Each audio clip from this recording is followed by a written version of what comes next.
सोनवा के टिकुली कवानी देई चहकी चहकी रोआ हो ललना गोपी में का ललना गोपी में का कढ़ल कवन राम कब धन देखब हो।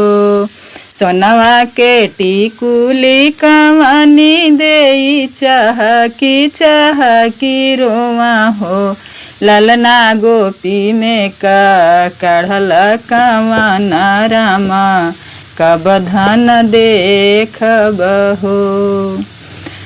जवन धन मन से न उतरेली चित से न बिसरेली हो ललना तवन धन दर देबे आकुल जियब हम कई से रहब हम कई से न हो।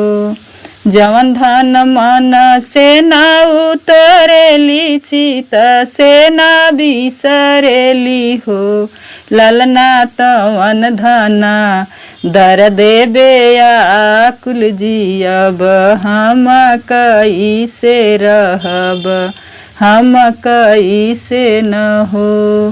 मचिया बैठली तू आमा सरबे गुनयागर हो अम्माया जुधन दर देबे आकुल जियब हम कई से न हो।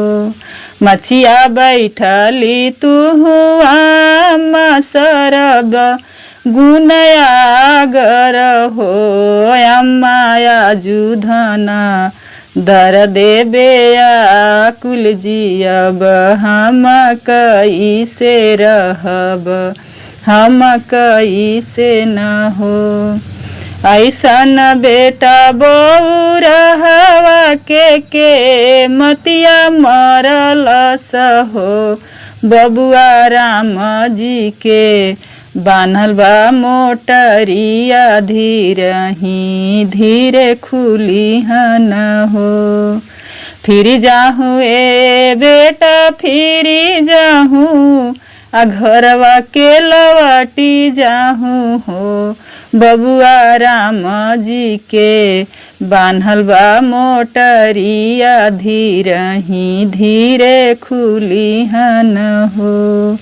सोनवा के टिकुली कवानी देई चहकी चहकी रोआ हो ललना गोपी में का काढ़ल कवन राम कब धन देखब हो।